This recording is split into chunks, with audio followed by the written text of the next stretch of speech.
Welcome back to Building Character, where we figure out how to play as your favorite fictional characters in Dungeons & Dragons. Join the Patreon for this character sheet and a whole bunch more, and like and subscribe to be the cooler brother next time you play. Maybe. Today we're building Noob Saibot from Mortal Kombat, a character whose name is completely inaccurate. He's not a noob, he was the original Sub-Zero. He doesn't use Sai, he uses a sickle, and he's a zombie, not a robot. Seriously, did they choose the name just by taking the last names of developers and spelling them backwards? That's literally what they did. It's no better than how I name my characters in D&D though. Subscribe to Kulot and Ognom. You're tearing me apart every day. Let's start off with our goals for this build. First, we need to not just live in the shadow of our baby brother, we need to be a literal shadow. Next, we need to make special deals to not die, because dying is extra brutal in your universe. Finally, we'll make sure that our shadow can hold people, unlike the typical D&D shadow buddies. For stats, we'll be using the standard point array from the player's handbook. Roll for stats if you want, just keep your charisma and dexterity high. Charisma will be number 1. You've got to be likable enough for someone to bring you back to life, or scary enough if it's more your benefactor's speed. Dexterity next, you're one of the ninjas, and ninjas are pretty nimble. Constitution after that, you died once, I'd imagine you don't want to do it again. Follow that up with intelligence, you need to understand the history of the Lin Kuei. Wisdom is a bit low, you tend to sign up with literal shady characters, and we'll dump strength, we just don't need it for anything.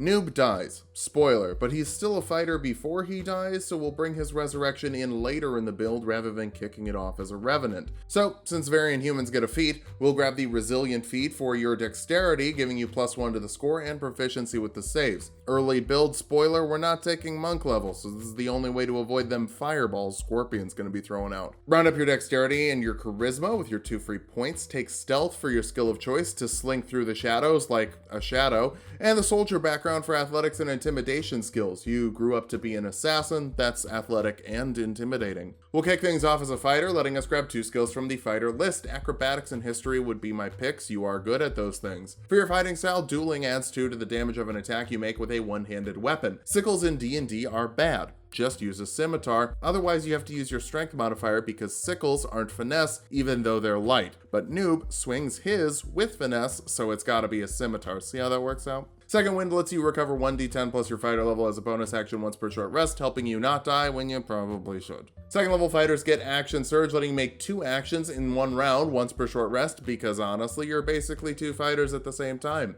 Third level fighters can make that a little more literal, thanks to the Echo Knight from the Explorer's Guide to Wildmount, letting you manifest an Echo, a little shadow buddy that has 1 HP, AC equal to 14 plus your dexterity modifier, and uses your saving throw bonuses. It hangs out within 30 feet of you, and you can teleport to it as a bonus action on your turns, and make attacks from its space instead of yours, even opportunity attacks. Once per attack action, you can unleash Incarnation, and make another attack from the Echo's space. You've got a number of unleashings per day equal to your Constitution modifier, so we'll invest in that later. It would stink if you went down early like some sort of, inexperienced player. I wish there was a faster way to say that. Fourth level fighters get an ability score improvement. Dexterity will be the best thing to invest in at this point. More AC, better slashing, it's double the fun, which is the whole point of playing an Echo Knight. Fifth level fighters get an extra attack, letting you make 2 attacks with your action, which doesn't create a second attack action, so you can still only unleash 1 Incarnation. Unless you use an Action Surge, then you could do 4 attacks, then 2 Incarnations, though you've only got 1 of those right now because your Constitution modifier is low, so only 1 Incarnation. Maybe later. I feel like since we're at Mortal Kombat 11, everyone's pretty high level. 6th level fighters get 1 more ability score improvement before we start multi-classing. Cap off that dexterity, because now that you're the best fighter you can be, it's time to die.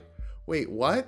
Well, if you want to be an undead warlock, you need to die. Not really, because the undead patron is an undead person you sign up with, but the Netherrealm is hell, which might be the 9 hells like it was in the Scorpion video, but for this video, it's just like where dead people go. You get Form of Dread, letting you transform for a minute, giving yourself temporary HP equal to 1d10 plus your warlock level. You're immune to frightening, and you can force a wisdom saving throw of 8 plus your proficiency bonus and charisma modifier on 1 creature you hit per turn, frightening them until the end of your next turn if they fail. You are a shrouded ghost man with a hook. That's pretty scary. You can do this an amount of times per day equal to your proficiency bonus, meaning it's not punitive to jump into this patron later in your life. Of course, warlocks get spells and cantrips. Eldritch Blast lets you shoot 2 beams of force that deal 1d10 force damage each. Reflavor it to be sending your shadow to kick someone. Chill Touch isn't touch range, doesn't do cold damage, and has 0 chill, so it's a poorly named spell. Instead, it's a ranged spell attack that deals 2d8 necrotic damage and prevents the target from healing for a round. Most Mortal Kombat characters don't heal, but you're playing noob in D&D, and D&D is not MK. For your first level spells, False Life lets you give yourself temporary HP equal to 1d4 plus 4 for an hour. Keep in mind this won't stack with your Form of Dread, but if you're out of uses for that, it can be useful to give yourself an extra hit to take before you dive into a fight. Armor of Agathis gives you 5 temporary HP, and a creature that hits you with a melee attack while you have that temporary HP takes 5 cold damage. Remember when you were Sub-Zero?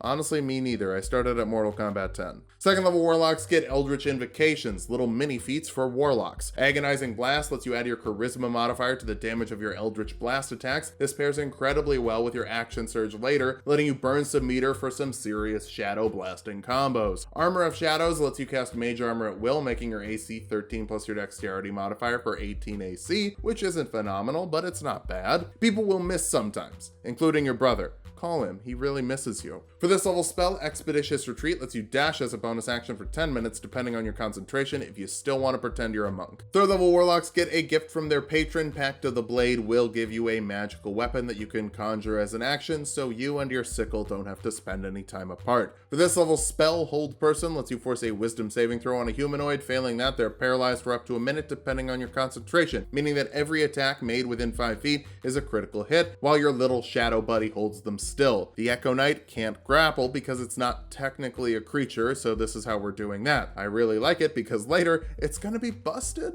Fourth level Warlocks get another ability score improvement. Start bumping your Charisma modifier to get good with your Warlocky spoopy stuff. For this level spell, Mirror Image lets you summon 3 illusory duplicates of yourself that have AC equal to 10 plus your Dexterity modifier and will occasionally take hits for you. When someone tries to attack you, roll a d20. On a 6 or higher, they hit one of the 3 duplicates. 8 or higher for when you only have 2. 11 or higher for when you only have 1. Echo Knights get something to use the Shadow as a bodyguard, but I don't want any more Echo Knight levels, so here we are. 5th level Warlocks get another Invocation. Improved Packed Weapon adds 1 to the attack and damage rolls with a Packed Weapon, so you can use it as a spellcasting focus, though it's a one-handed weapon, so you already have a free hand. You can also learn 3rd level spells like Vampiric Touch, which lets you make a melee spell attack that deals 3d6 necrotic damage every round for a minute, and you get to heal half that damage each time for some spooky unarmed attacks. 6th level Undead Warlocks are Grave Touched, meaning that you don't need to eat, drink, or breathe. I have never seen Noob Saibot eating chicken nuggets. This is incredibly accurate. Little extra bonus, you can change up the damage of an attack into necrotic damage, and when you have Form of Dread up, you can add another damage die worth of necrotic damage. It's not that great, but I guess let's kind of talk about how much damage that is. Since you're shooting 3 Eldritch Blast Beams at this point, how does 12d10 plus 24 necrotic damage sound with an Action Surge? To me, it sounds good, but scary, which segues nicely into the Fear spell, forcing a Wisdom saving throw on creatures in a 30-foot cone. Failing that, they're frightened and have to dash away with their action.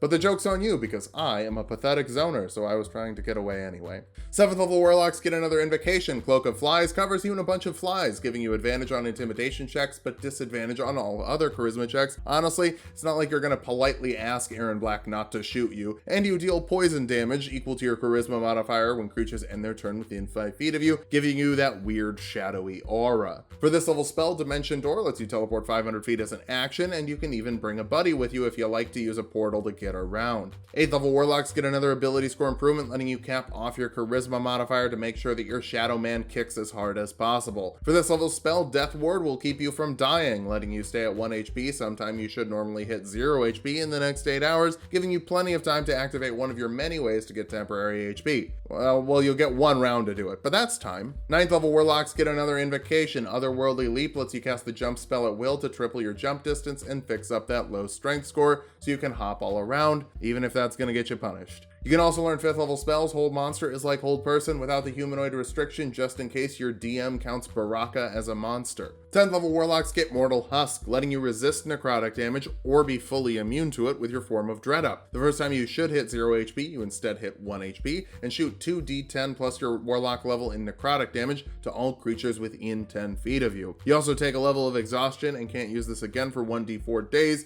It's pretty good, so that's fair. It's basically auto Death Ward. 11th level Warlocks get a Mystic Arcanum. That's a 6th level spell slot that recovers on long rests instead of short rests like your other spells. Investiture of Ice will let you remember what it was like to be Sub-Zero, making you immune to cold damage and giving you resistance to fire damage, making a 10-foot area around you difficult terrain with ice, but you can slide on it without issue, and you can use your action to force a Constitution saving throw on creatures in a 15-foot cone, dealing 4d6 cold damage and slowing the creature by 10 feet if they fail, half damage and no slowing if they succeed. This lasts for up to 10 minutes depending on your concentration if you want to go retro for a couple rounds. 12th level Warlocks get our last ability score improvement or feat. We'll grab the Tavern Brawler feat, letting you add 1 to your Constitution score, and you'll deal 1d4 plus your strength modifier with your unarmed attacks, and you can grapple creatures as a bonus action when you make an unarmed or improvised weapon attack. Also, you're proficient with improvised weapons. With your bad strength score, this is a bad feat. And it kind of always is, but it lets you punch, and I wanted to round up your Constitution score. Odd numbers do virtually nothing, so we'd have a spillover anyway. You can also grab the Life Drinker invocation here to add your Charisma modifier and necrotic damage to all of your attack rolls with your packed weapon, meaning with Form of Dread up, you can deal 2d6 plus 11 necrotic damage with each hit, helping you get your fatality on. 13th level Warlocks get a 7th level Arcanum spell. Plane Shift lets you and 8 buddies move to a different plane of your choice, or you could just send someone to the Nether Realm with a melee spell attack. That forces a Charisma saving throw on a creature. Failing that, they're headed to the bad place, and it's their job to get back. What a bummer. Our capstone is the 14th level of Warlock, giving you Spirit Projection, letting you send out your shadow to do your fighting for you. Your body stays behind, but your soul goes out for an hour depending on your concentration. While it's out, it and your body have resistance to bludgeoning, piercing, and slashing damage. You don't need verbal, somatic, or material components when casting necrotic or conjuration spells. You have a flying speed and can move through walls. And when you hit a creature during your Form of Dread, you recover half the necrotic damage of 1 attack in HP, helping your soul stay in the fight a little longer. You can only do it once per long rest, and when it ends, you either bring your body up to your soul or your soul back to your body. This is really good. Let's talk about that now that we've hit level 20. First, you can essentially rage for an hour with a plethora of other benefits like flying and walking through walls. You can also pump out the necrotic damage with Action Surge and Eldritch Blast mixing together with your dead guy stuff to deal 16d10 plus 40 necrotic damage in a single round. Heck, in a normal round, you can send out 8d10 plus 20 necrotic damage. That's a lot.